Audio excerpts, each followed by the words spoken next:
you very much. I just got done hiking a bunch of trail in the Wayne National Forest over near Marietta. And so if I look a little disheveled, I am.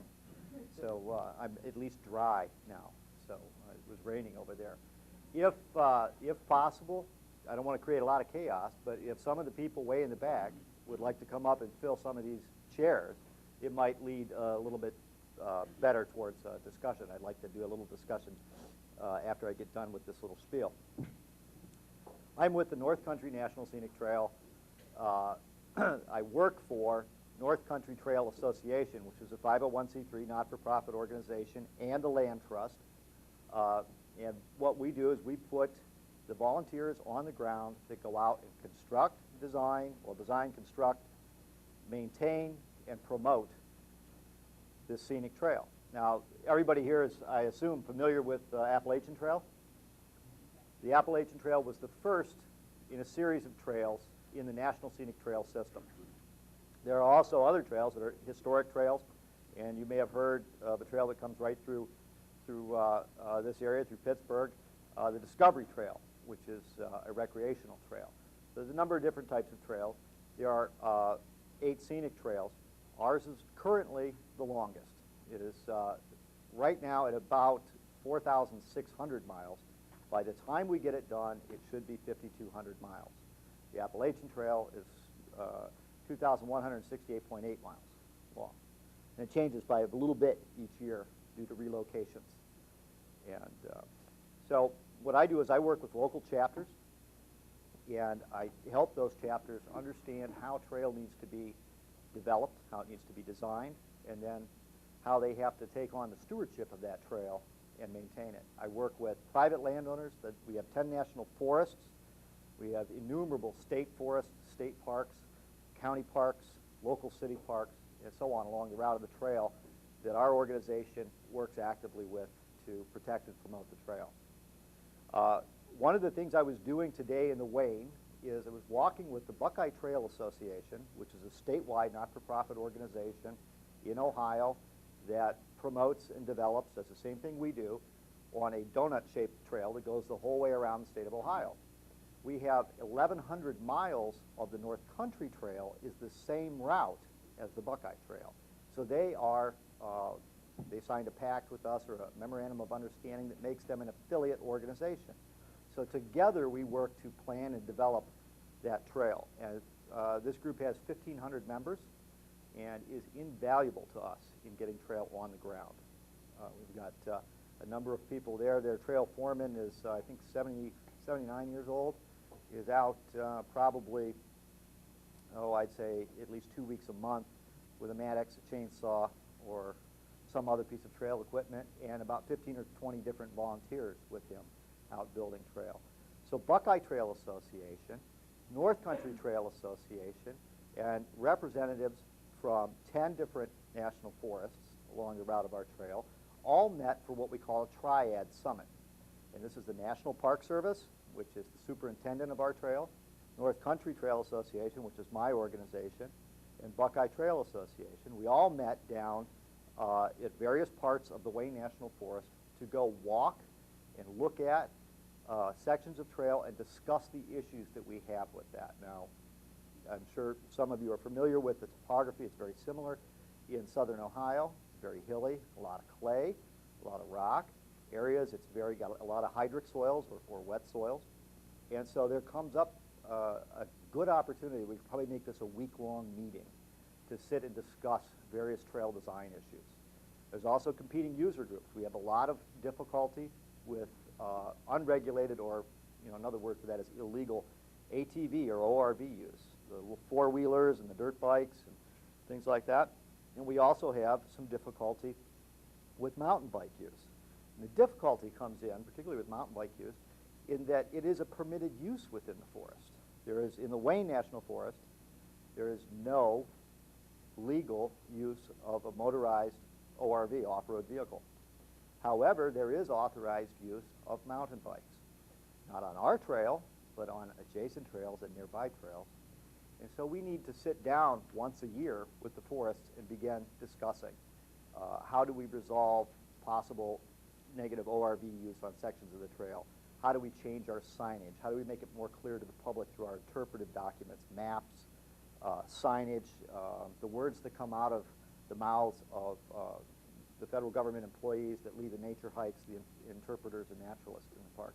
And how do we get that message out there? And then once that message is out there and the public is educated, how do we deal with those people who choose to ignore that type of message and then continue to use our trail?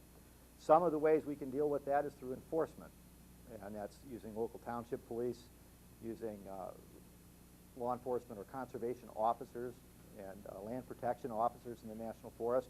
But for the Wayne, to give you an idea, the Wayne is pretty close to 1 million acres. It's divided up into 3 big chunks, and they have 3 conservation officers to cover all of that. So it's a police force of 3 to cover an area probably about, as big as metropolitan Pittsburgh. It's nearly impossible. So enforcement isn't necessarily the best answer.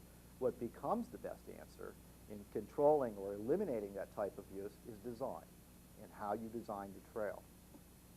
And our trail is designed to be a premier hiking and backpacking trail. It's designed to provide a specific type of experience to the user.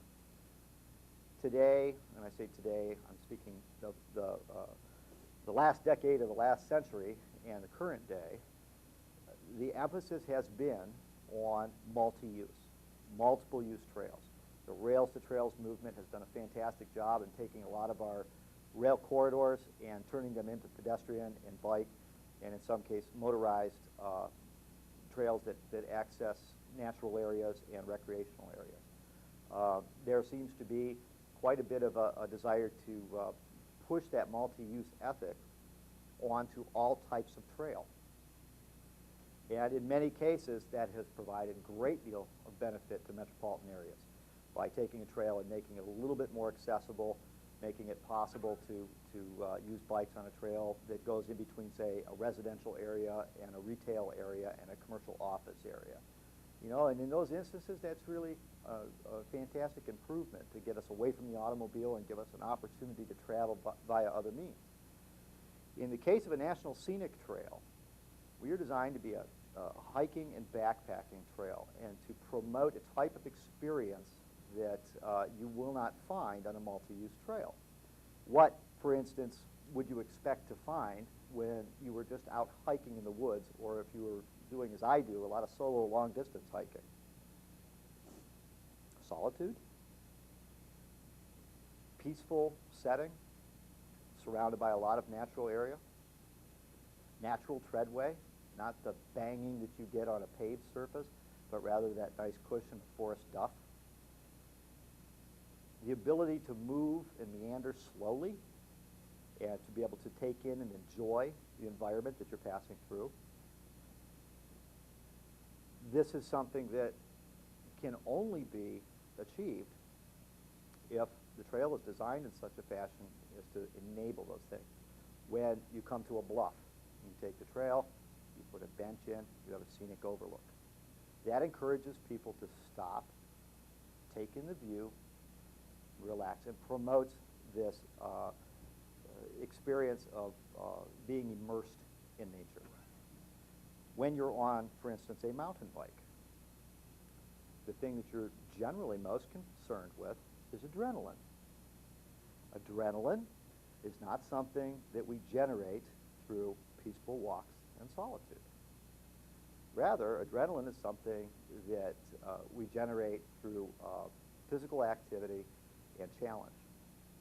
So right from the very get-go, the experience of, for instance, a mountain biker or a four-wheel off-road vehicle person, the guy with the Jeep, or the lady with the motocross bike. I had dinner at the Lafayette Hotel in Marietta the other night with a lady who had just won second place in a mountain bike, or not mountain bike, but motocross competition. And she said, well, what would you want to walk for? Well, I don't know. I like walking. About 19 miles a day for the next 2 weeks, I'd be happy. That's not what gets her going. She wants the adrenaline rush of being in a competitive event on something that doesn't even look remotely like a hiking trail. So again, you see that different types of uses seek out different things from their experience in nature. Ours is a hiking and backpacking trail, and it is designed as such. We take our time in developing the trail to ensure that we're not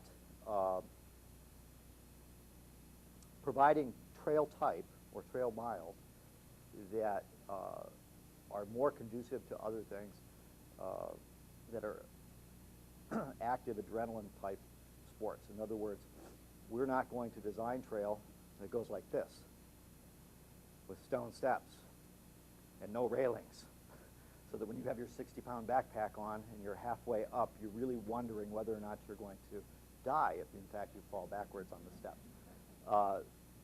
We don't design stuff like that. We try to stay between a 10 and 15% grade on all our sections of trail.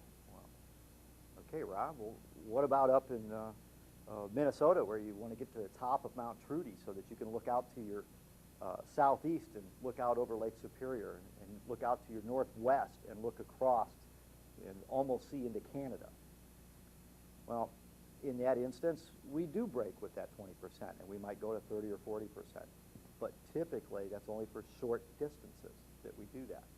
So we tend to go around the mountain and come back around the mountain and try and stay to that 10 to 15% grade. And then eventually, when we get up and we're close to the top of Mount Trudy, you don't have any choice because it's a bump. And then you take that up. And hopefully, you're going to design some really well-designed natural stone steps that stay in place, that aren't slippery when they're wet, that don't hold ice because they're tilted about 5 degrees forward so the water runs off. And if you're really smart, we like to think we're really smart, we put in railings of some kind. In some instances, those might be steel pipe railings. In other instances, they might be a walmanized wood railing. And in other instances, they might be native timber that we've had permission granted to take that off the site in order to construct those things. But the type of trail built is designed to promote a walking experience. There's a good analogy for why our trail is, and many hiking trails, and the Keystone Trails Association here in Pennsylvania has, I think, over 30 trails that it works to steward. Ours, luckily enough, is one of them. Takes, for instance, a swimming pool. The idea behind a multi-use trail is that we can, or in this case a multi-use swimming pool, might be that we take and we cut a hole in the ground, and then we put some laps lines in there so that you can swim your Olympic laps, do your lap swimming.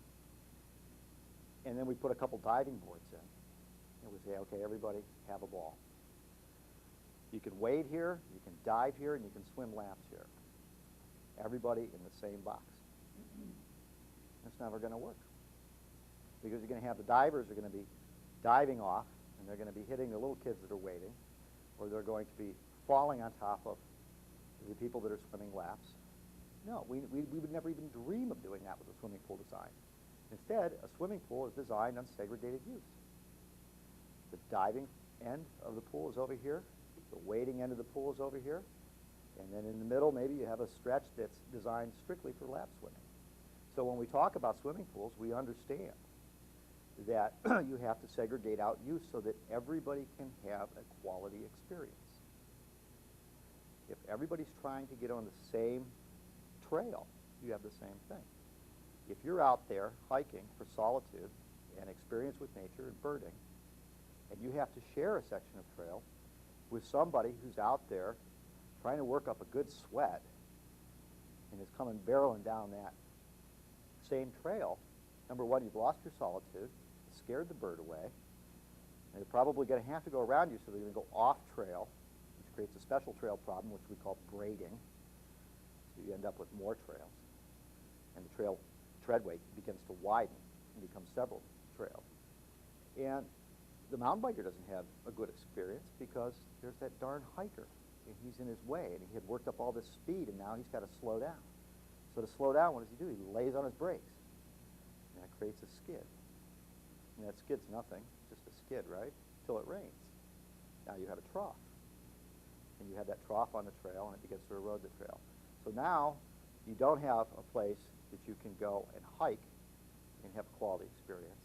And you no longer have a place where you can mountain bike and have a quality experience. What you have is a good place for people to come and have user conflicts and then get on the telephone or get on the word processor and write to the editor. You begin to create something that will take on a different life. And it's not a life of pleasure, but rather a life of user conflicts. So when we design our trail, we design for footpath uses. What does a premier footpath look like? Starting at the very bottom, you have the treadway. It is 18 to 24 inches in width. It's not any wider. Because when you're walking, just a person, or you're walking with a backpack on, you don't walk like this. You walk down the trail with one foot in front of the other. And so you only need a treadway that's 18 to 24 inches wide. And hopefully you're going to be able to do that of natural material. You're not going to have to bring in loads of stone. You're not going to have to build boardwalks and things like that, unless, as I'll mention later, you have different soil types. But you look at creating a narrow treadway. This gives you less area to maintain. It also gives you a more intimate contact with the natural surroundings.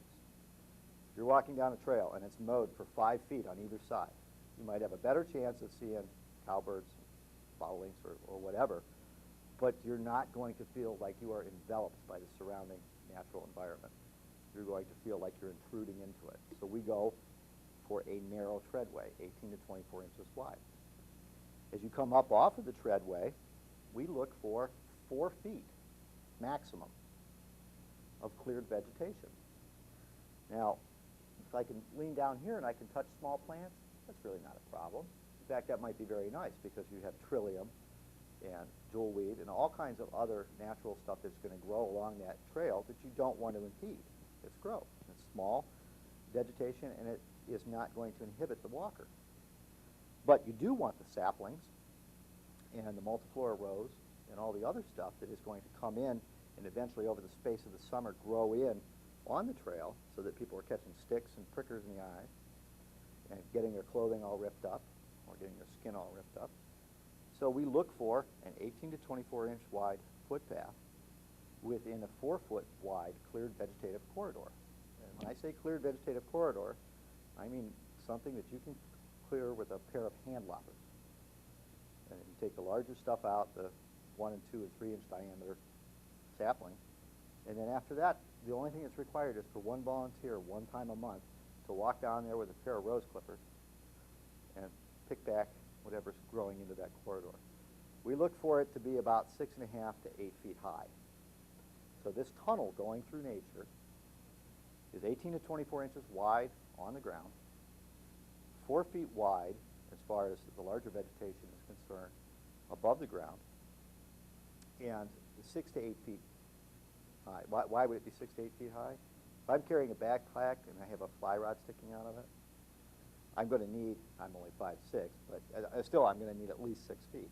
But if somebody's 6'4" and they're doing the same thing, you're going to want that corridor to be wide enough that it's not going to interfere with their equipment, anything like that.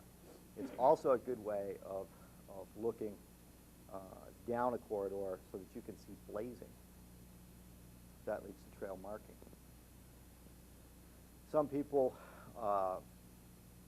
like using small plastic or aluminum diamonds.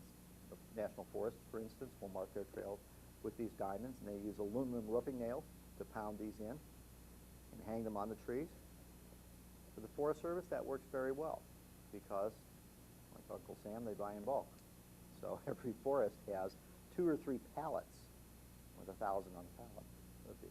They're also very good at night for safety reasons because as I just hiked a section of the Allegheny at night through the Tionesta Scenic area, you can, with a headlamp, you can see all of the blazes along the trail that you're going to pass on for about a quarter mile because it's made of a plastic and coated with a reflective material similar to what you see on a street sign. So at night, these things glow as if they've got batteries in them. So that's very good from a safety perspective. You have a couple people that are stranded out there, did not come back to their camp that night, and Forest Service has to send some safety people out. Safety people don't hike trails typically all the time. Now all of a sudden with their headlamps on, they can see exactly where the trail goes, and they have a better chance of finding that person. Standard for our trail, unless we're in the national forest, is to paint a blaze. Now, in the old days, you look at some of the pictures of the early trail maintainers around the turn of the century, they always had a hatchet right here on their side, and that was for blazing trees. And they'd go and they'd whack a big hole about that big in the bark, and then they'd swash some paint on it. Or sometimes they just hack a big hole in the bark. Well, we know that that kills trees. Once you get in past the exterior bark into the cambium, you're interrupting what feeds the tree, the capillaries that feed the tree, and you're also inviting insects in. Well, we want to keep our trees, so we don't do that anymore. Instead, we take a hatchet, we turn it sideways, and we use it like a plane, and we scrape the bark so that it's smooth and will accept the paint. And then we take Nelson Boundary Blue. There's only one color of paint that we use. Nelson Paint Company Boundary Blue. It's 2 inches wide by 6 inches long. And Nelson produces all kinds of different paints, but they have Boundary Blue, and for years and years and years and years they've been selling that as a boundary marking paint. So we know that it's always going to be available. We're never going to have to go to a shop and get it mixed. It's very important. Somebody changes their paint color scheme on you, then you've got miles and miles and miles of trail that you have to go reblaze. So we use a 2 by 6 inch mark. Now you can overblaze. And there's a very simple test for overmarking or overblazing.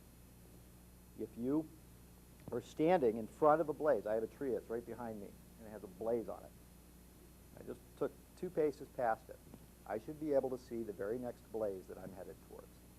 Now, it might be 50 yards away, or it might be 50 feet away where the trail turns, but I should be able to see that blaze.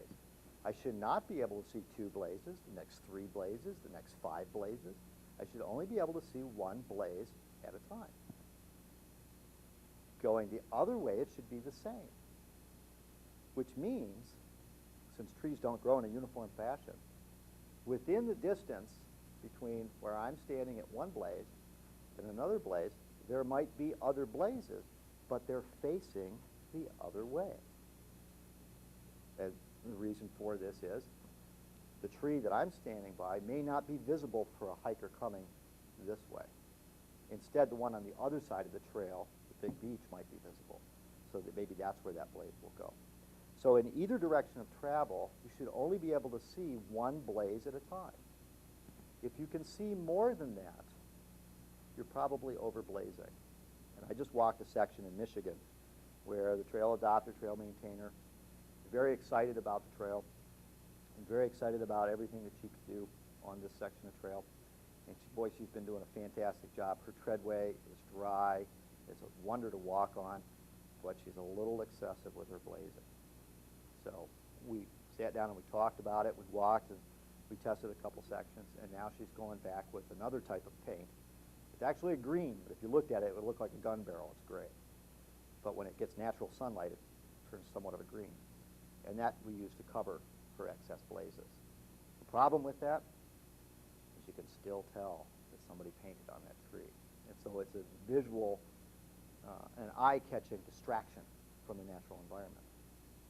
So we want to blaze, but we want to blaze 1 time, and then we want to maintain those blazes, unless, of course, a tree falls, and then you have to move it to another place. And you want to do it to a minimum level so that everybody is safe and secure in knowing where the trail goes in all 4 seasons, but that it's not overdone to the point where it becomes a visual intrusion. So creating a treadway 18 to 24 inches wide with a cleared vegetative corridor, 4 feet by 8 feet, and blazing sufficient to allow people to know where the trail goes are the basis of a good trail design. Where the trail is has a lot to do with what it looks like. There are certain soil types that tend to hold water, hydric soils. And hydric soils you can find from your Soil and Water Conservation District. They'll give you a sheet of soil types that are considered to be hydric soils. Hydric soils either have water, have vegetation indicative of a wet environment, and what's the third one? Yeah, I think so. I'm not sure. I'm a little rusty, but I just look at the sheet. So if this soil type where the trail is going is indicative of a wetland environment or seasonally wet area, we're going to take a very different approach to that than if we're doing the top of a ridge. And in the case of wet soil, say something that goes down near a river, there may be instances where we improve upon the trail tread by creating what we call turnpike. And it doesn't mean it has a toll booth, but rather it means that you've taken either a wood construction or some kind of stone construction, created a boundary to the path, and then filled that in with a heavier material. Sometimes you'll do it with logs about 2 inches around and then cover that with soil. Sometimes it'll just be soil, sometimes it'll be rock. But the interesting thing about that is when you go to do that, you are entering into a regulated type of trail construction. Under 404, the wetlands laws, you cannot dredge or fill in a wetland without a permit from the Army Corps of Engineers. So if you're down in the 100-year floodplain and you're constructing trail, you had better check with your local soil office, because they will tell you whether or not you're on a hydric soil. And if you're on a hydric soil and you want to go build some turnpike, you want to dredge and fill, or dredge or fill, then you're going to need a Corps permit to do so.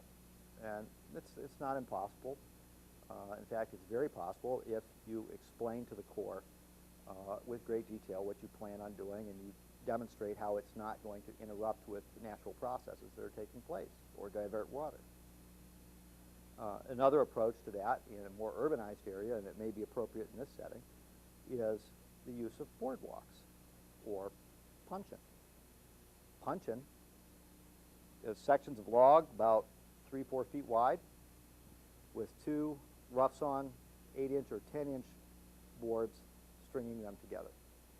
So it's kind of a springy walkway, and you use these cross pieces to kind of help it rest on these wet, soggy soils, and you use the long boards to create a pathway about 18 to 24 inches wide that people can walk on.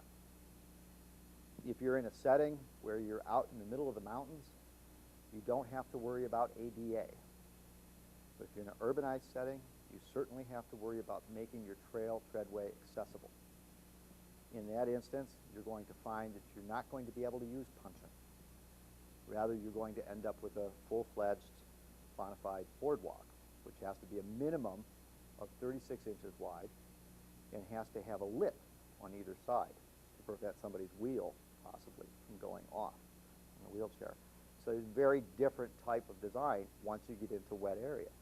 If you don't have trail yet, you need to think about that.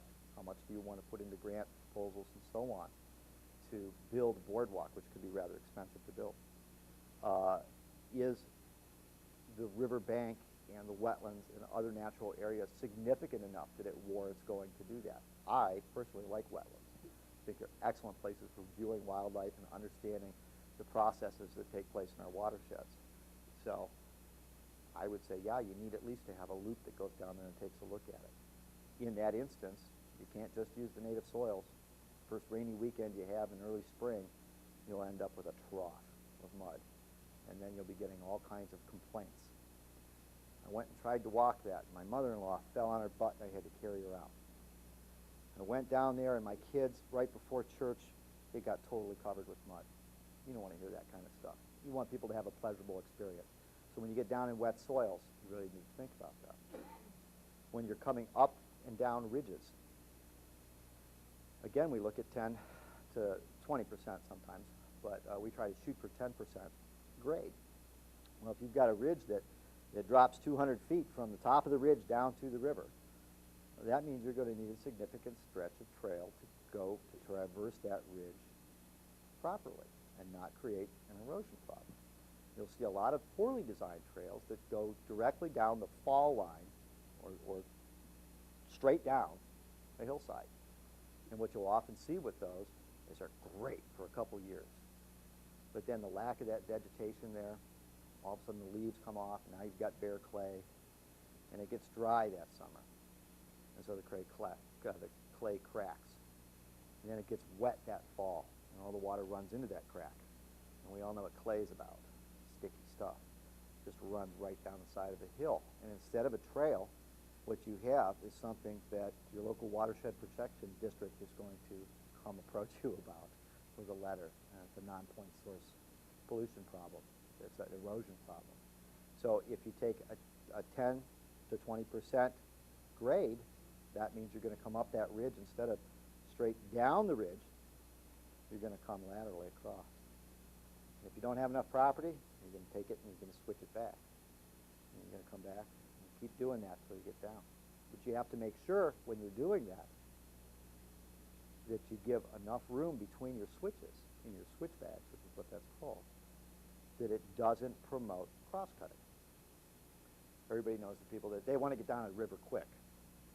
So they're not going to go follow this trail this way and this way and this way. They're going to follow that half the way, and then they're going to be able to see where the turn is up ahead, and it's only another 10 feet down. So they're just going to jump down the side right here. And so they take that switch back, and they create a number of these little hash marks that go across the corners of those switchbacks. And again, you have the same thing. You've got an erosion problem. Plus, you're losing some of the natural character to trail because the vegetation is getting broken down, the trilliums are getting trampled, so on and so forth. So grade is probably one of the more significant issues to address in designing trails. If you go through and you design a trail in such a way that you're respecting the grade, you're putting consideration into how you travel your wet areas, and you're keeping a small, intimate, close-in type of treadway design with the vegetation in mind, you should have no problems, right? Sometimes you have problems. You have problems that it becomes a very attractive place to ride mountain bikes. And now a treadway that was designed with foot traffic in mind and is able, under 99.9% of the time, to hold up under that foot traffic is now being used by a wheeled vehicle that takes all the pressure that you would put on your 2 feet and channeling it into an inch wide to an inch and a half wide pressure point. And what that's going to do is it's going to create ruts in your trail. I walked a section of trail in Michigan that's one of the older sections of our trail. Up there, the soils are very sandy. It's part of a great inland sea. It's just like, I'm not kidding you, Michigan, most of the lower half of Michigan is clay sand. The soils, the forest, everything, the farms, everything are on this clay sand type soil. It erodes very easily. The North Country Trail, as it goes through the Manistee, there is a portion of it that is open to mountain bikes.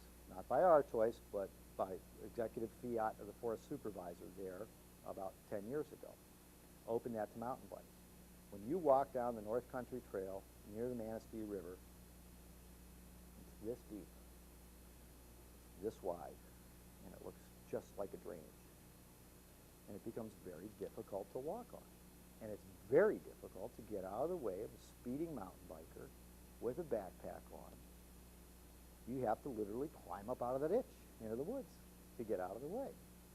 Periodically, we have someone gets hit by a mountain biker, and both people typically get injured to some degree.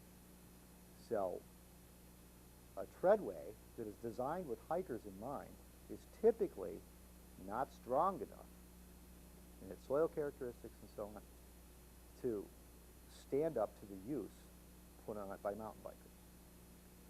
If you're going to design a trail for mountain bike, take the Michigan Mountain Biking Trail Association, for instance. They design a lot of mountain bike trails.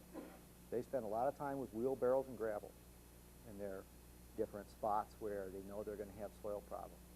It becomes very expensive. It's much more expensive to build appropriate mountain biking trail than it is to build a simple footpath. So because each user group is trying to achieve a different experience because they're using different equipment, the implications start at the ground up. It starts with the treadway. What's required for mountain biking treadway? More money. What's required for mountain biking signage? Sometimes more signage. The signage has to be bigger, traveling at a higher rate of speed. You want people to be able to see the signage, right, so that they'll obey the signage. If you have high-speed use, you don't have little street signs that say no U-turn. They're not this big. They're this big. Why? Because people are traveling in vehicles, and vehicles are moving faster than people on foot. So you have to have bigger signs. Get into a whole number of different issues, particularly when you talk about who's going to take care of this thing over time. Who's going to pay for the crushed limestone that you're going to need?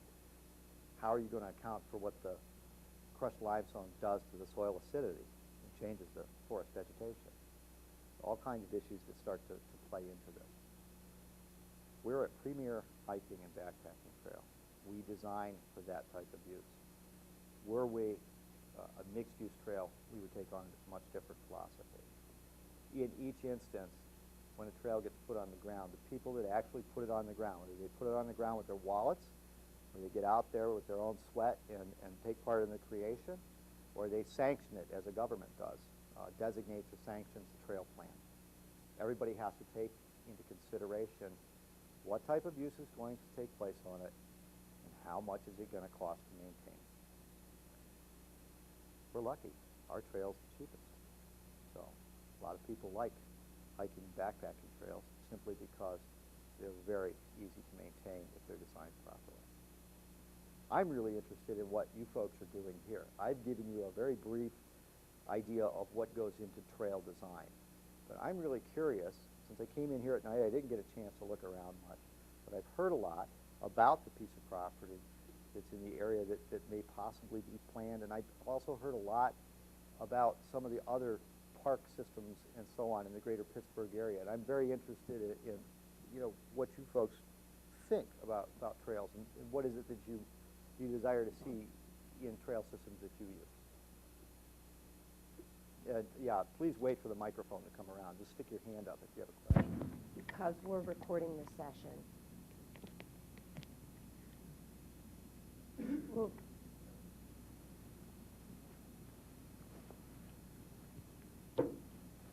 I was just curious if you have ever been on the Laurel Highlands hiking trail and if that kind of meets your criteria.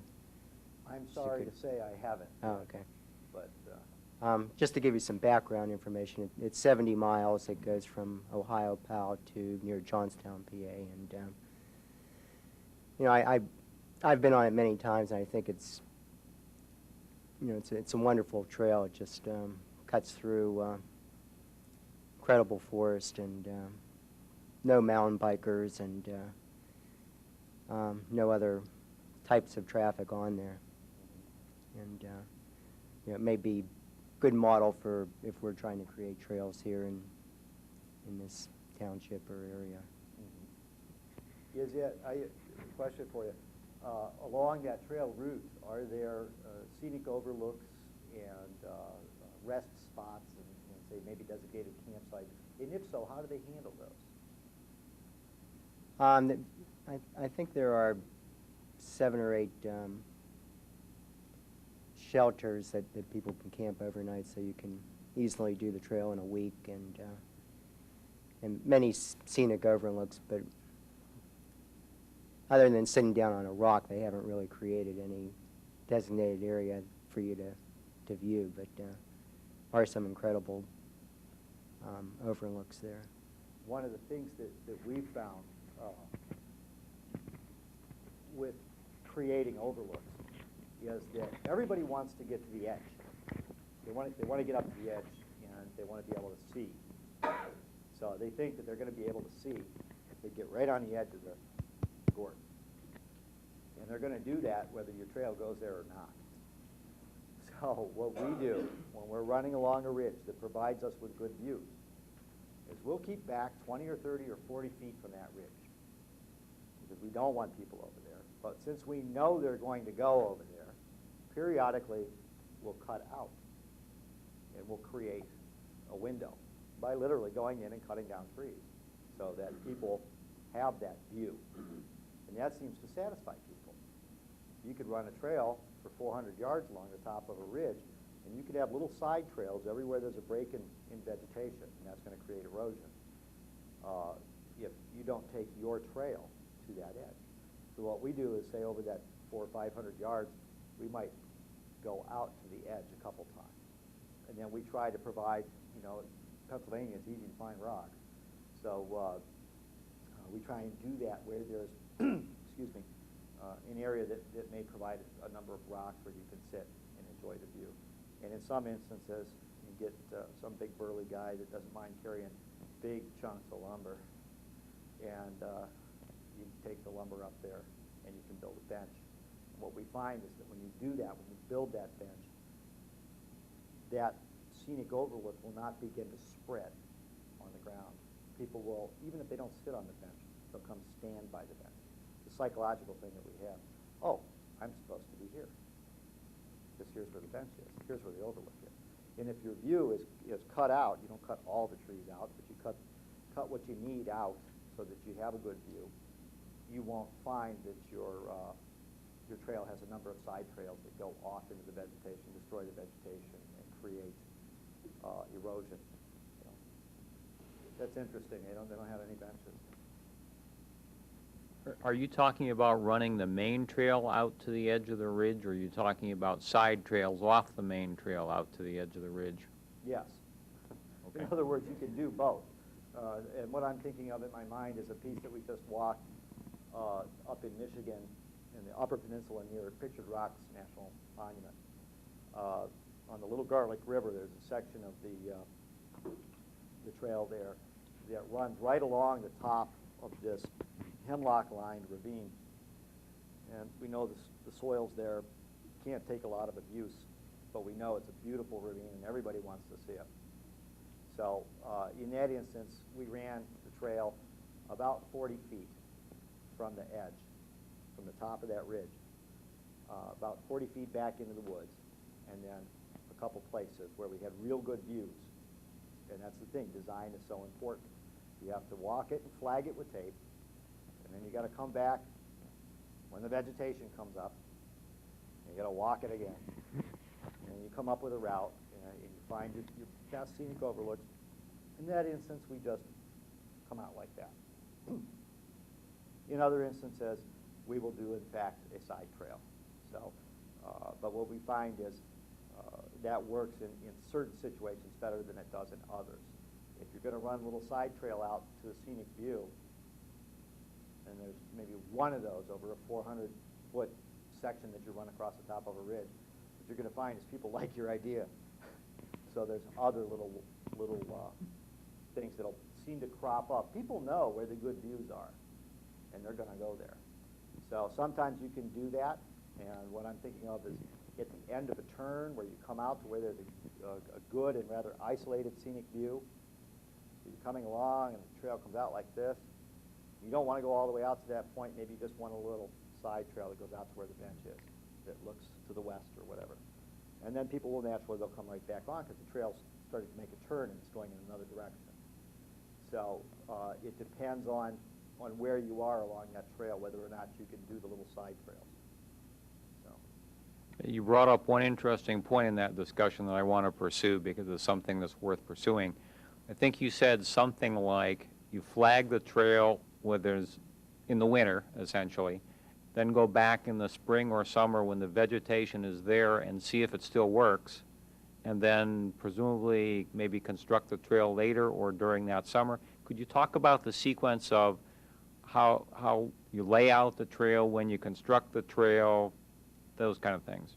Yeah, you want to take into consideration when you're doing the flagging or designing of a trail, you want to take into consideration a number of things. People are going to want to use your trail, and ideally they should be able to use your trail 365 a year. Why not? I like hiking in the winter. Maybe I have to wear snowshoes sometimes. Okay, that's fine. Maybe I just have to wear winter boots. But I want to be able to use that trail in the winter. And I don't want it to be a hazard if I choose to use it in the winter. So the same thing in the summer. You want to be able to design your trail so that it hits the highlights. You know, if it comes into a little area that's near a bog that's going to have a lot of real interesting vegetation, you want to make sure that you go there. That may not be something that you want to look at in the winter. However, in the summer, you're going to want to make sure it hits that destination. So typically what we try and do is before, just when the buds are coming on, the trees, is to go out and take a walk, because you don't have leaves yet, and you've got good visibility, and you can begin to see the topography really well in the early spring. And then if you're like me and you don't like invasive exotic species, you can see the Amur honeysuckle and the knotweed and other stuff and pull it out or cut it down if you have to, because that always tends to bud out a lot quicker. But you want to go walk through and begin laying your trail out in the spring. You can do it in the winter too, but you're probably going to get a good education in the spring when everything thaws. Then you're going to be able to see what's wet in the spring. Where are those seasonally wet areas that, you know, maybe by the middle of June, they're not wet at all. But during those spring months, when everybody's got cabin fever and it's around Easter and they got to go for that family hike, that's where they're going to chew up your trail. And you're going to have those seasonally wet areas that are going to create a problem for you later on. So if nothing else, then a couple weekends of maintenance that you probably don't want to have to expend. You're going to have other issues to deal with too. So you walk it before the leaves come on, and you flag it out. And what we typically use is just surveyor's tape, orange plastic tape, or blue or yellow or whatever, plastic tape. And we put it around trees, and we mark out a general route. And we say, wow, you know, that hits the little kettle bog that we wanted to see, and it comes over here by the riverbank, and it goes up, and we get this view, and then by God, it comes right back to the nature center. So we've got this loop flagged out. Now we're going to want to come back and look at it in a couple months. And then all of a sudden we come back and look at it in a couple months, and boy, we want to move this section because we didn't realize that it runs right through a bunch of stinging nettle, you know, or something like that. And sometimes it might be easier to move that section of trail over 20 feet for the next 60 yards than run through maybe a patch of trillium or something like that. So you're going to better watch what's happening in the vegetation. If you got a bunch of lady slipper or trillium or other wildflowers there, let's not go right through the middle of that. It might be pretty at first, but eventually you're going to impact that population, 100-story population, and you don't want to do that. It's just as easy to go right next to it and just around it so that everybody can view it. People aren't tempted to dig it up, and you're not impacting that habitat. So you lay it out before the leaves come out, and you go walk it when the wildflowers are in bloom in the spring, and then you go back a couple months later and you walk it again. And I bet you every time you do that, you're going to move that trail route around a little bit. You're just going to, even if it's only, you know, let's step this out another 10 feet, or let's take that turn and eliminate it, and we'll put the turn over here. You're going to come up with some really good ideas every time you go back and look at it. But you got to walk it in both directions. Have to walk it in both directions. Sometimes something could be a hazard going east, whereas going west is not a hazard. Well, you don't want something that's hazardous, so you're going to maybe want to consider moves on the trail bed in that way. So you're really talking about a process of trail layout and presumably construction, as opposed to go out and take a topo map and draw a few lines and say, all right, there's my trail, I'm going to go out next week and build it. Probably the first thing you should do, and I left that out, is you got all winter to do it, is to sit down with the topo maps. And you can calculate out your change in elevation. And you can get a pretty good idea of what's going to be 10 or 15% just on those topo maps. And if you have people that have a knowledge of the particular piece of property you might be talking about, then they could say, well, you know, we got to go over here because that's where all the jack in the pulpit and lady slipper comes up in the spring. And you could begin to lay out some alternate routes. Then you go walk each of those alternate routes, and then you take your tape. But it is definitely a process. It starts with a soils map and a topo map, and I tell you what, a soils map will save you a lot of heartache. Look at Soil and Water Conservation District should be able to give you a book for all the soils in the county. And the book has aerial photography with little lines and little symbols drawn in it. And it'll say that this is Mahoning type soils and this is a red hook soil, and you're saying, what the heck is a red hook soil? So you flip to the back and it'll give you an engineering, which is what you're going to want in the case of building trail, an engineering capabilities grid.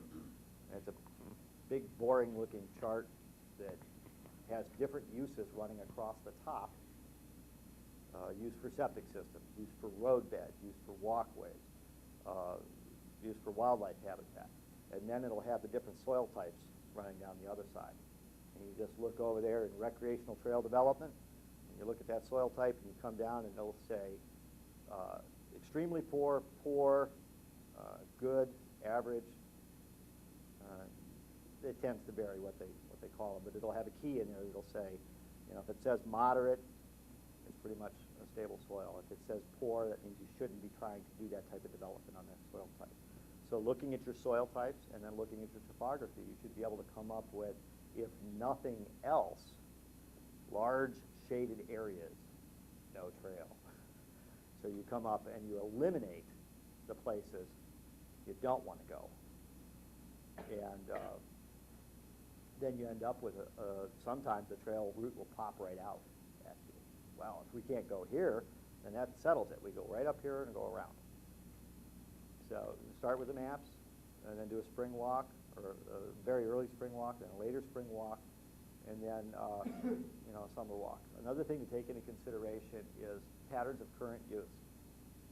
Sometimes you'll have folks will go in. There's hunters that hunt on a lot of the land that we use, and they'll already have established trails. Sometimes we use them. Why build a trail if you don't have to?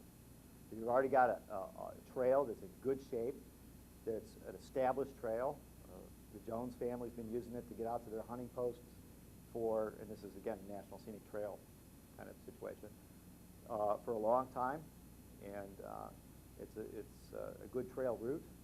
A lot of times you'll find that good trails, you know, tend to follow good routes.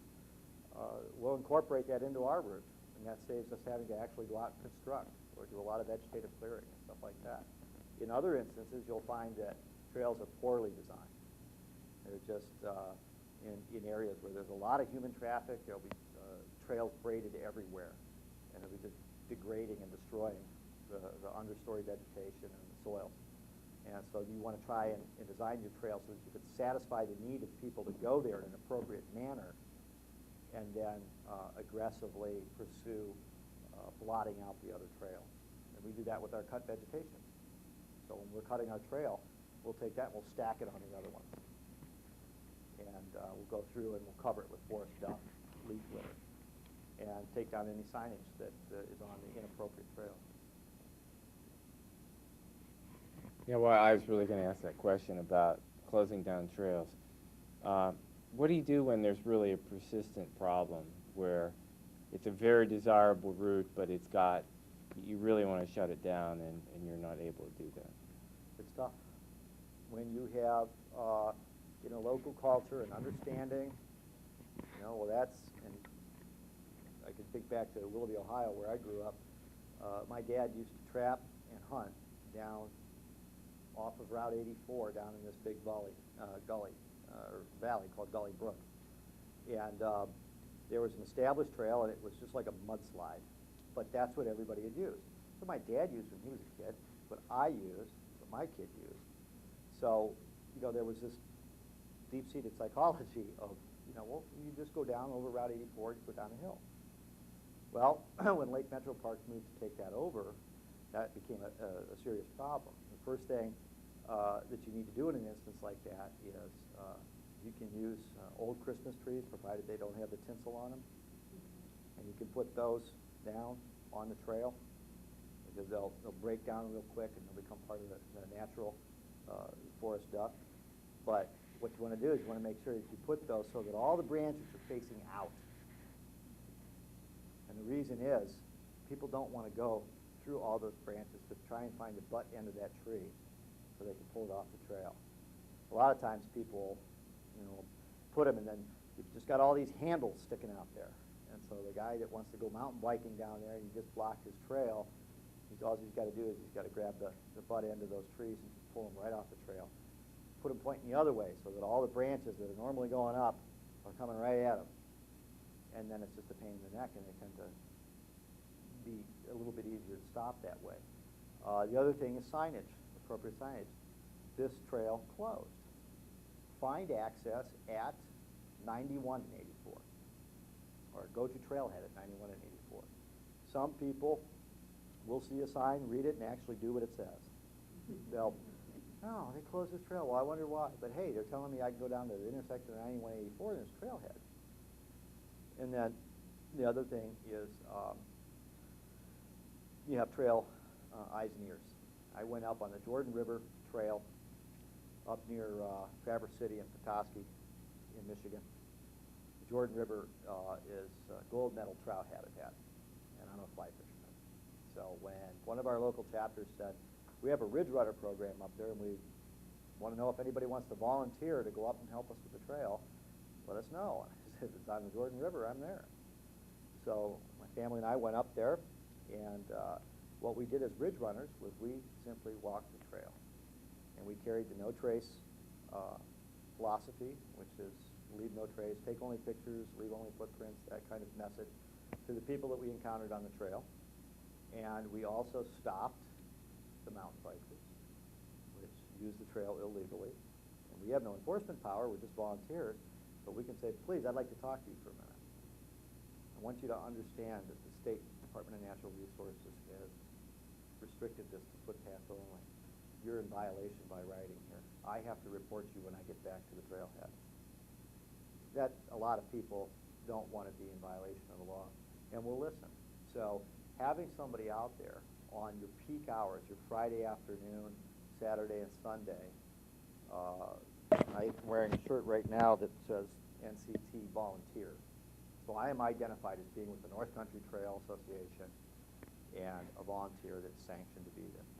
So, you know, Upper Sinclair Trail Volunteer, whatever, on the T-shirt, and a very friendly attitude. You don't ever want to get in somebody's face and scold them, because a lot of times they'll come back and ride it just to spite you. Just because that's where I met that lady and she told me I couldn't ride it. So I'll go back there. So having presence, I like what fellow with the Forest Service from the Ottawa Forest said. He said, well, if you turn on the lights, the roaches go away. So what he's basically saying is that people that engage in antisocial behavior do not want to be in social settings.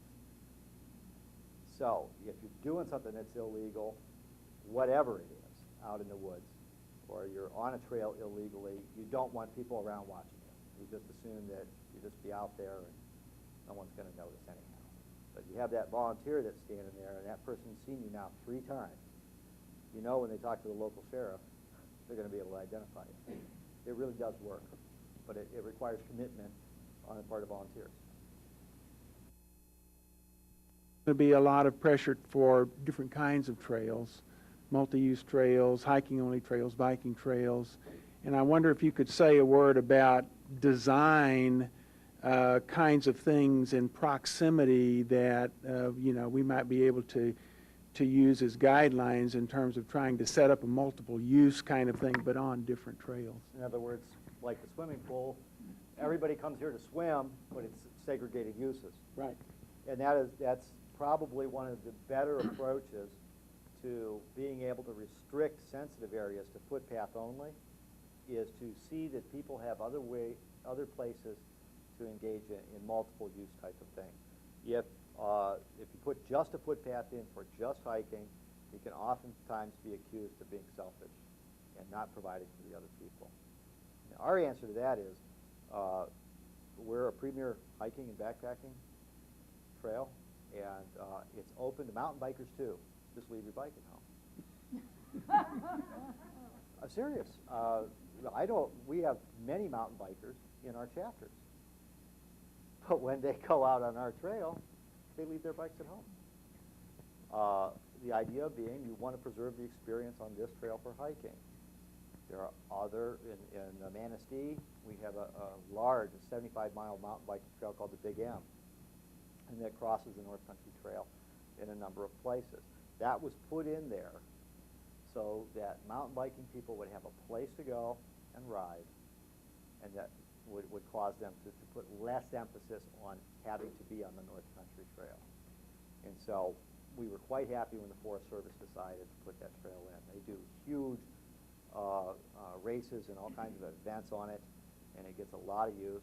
And surprisingly, our trail, because it's well signed, isn't getting the mountain biking impact that it had been prior. So one of the things you want to do is you want to involve local authorities on that issue. Now, there's a group that's rather aggressive called the International Mountain Biking Association, and their stance or their policy tends to be, we want access to all trails at all times. So it's selfish maybe in another direction, in that they're not willing to accept footpath-only type of designation. They believe they should be on every trail. There are other mountain biking organizations that are very good that don't have quite that aggressive a stance. Pennsylvania must have a mountain biking association. They probably, and I know that in Keystone Trails Association there's a number of mountain bikers that could possibly come and walk the property and say, you know, this would make a real nice mountain biking route through here. Now all of a sudden you've identified where you can put that use type. Okay, there, we've got that knocked out. What about ADA accessible stuff? A piece of property that has a nature center ought to have ADA accessible trails, end of story. And it could be crushed limestone surface, it could be a paved surface, but if you're going to bring people in for education and interpretation, you're going to make it open to the whole family, you've got to make it open to the cousin in the wheelchair. Or like in my case, my brother hikes with me, he's hemiplegic. He has a lot easier time when it's a flatter surface. You know, I don't want to have to say, sorry, Chris, you can't come. Can you mix bikes in ADA? Yeah, you can. You know, again, it comes down to design. Most of your multi-use trails are ADA accessible. Paved surface, if it's a rail trail, it's going to be 6 to 9 feet wide. Yeah, you can accommodate. Again, appropriate signage and volunteer monitoring. And you only have to do the monitoring. You don't have to do it 24/7. You go out and you have a well-trained volunteer that's polite on the trail during peak hours, because that's where you're going to have your conflict. So that Sunday afternoon after church, or that Friday right after work, that's when those people need to be out there. On Easter Sunday, you're going to get inundated, as most urban and suburban parks do. People want to get out and enjoy spring. That's the time to have the volunteers out there. That's the time to make sure that over the winter all your signs that got degraded have already been replaced. So appropriate signage, appropriate design. ADA is a very tricky deal. And if you're going to get into planning for ADA, it's best that you get involved with a township planning agency or a county planning agency or somebody who has an architect engineer on there whose job is ADA compliance. So that's an important thing. But yeah, they could be made compatible. One thing you can do to slow bikes down is don't have long straight runs. Put turns in them. And then, you know, they get tired of that. They don't like that. You know, get off and they'll walk the bike, or they'll go over on the mountain biking trail. So yes, they can. But look at your property and know that steep slopes, wet soils, about the only kind of type of trail you're going to want to put in there is something that's low impact, like a simple footpath for hiking. And know that when you have areas with more stable soils, and typically you're going to find patterns of use there, people have been mountain biking on there since before it became a park, something like that, that it's instantaneously going to be recognized as a mountain biking opportunity. That's where you maybe want to start thinking about doing your loop for mountain biking. And ADA stuff, again, you get into even more restrictive slope considerations and things like that. And you want those close to parking areas that are ADA accessible, so that if somebody in a van wants to unload from their van and get on the trail, you're right there, and you're also near restroom facilities. So typically, and if you're going to a lot of state parks and things, at least in Ohio and Michigan, well, you go up here to Marine or whatever, the way it's designed is your ADA accessible trail loops are close to your facilities, close to your marina, close to your nature center, and so on, and close to adequate parking and restroom facilities. So it almost, if you have a built structure, a school or something like that, and then you lay out your topo maps, you can almost instantly see where it's going to be best to put that type of access. Any other questions?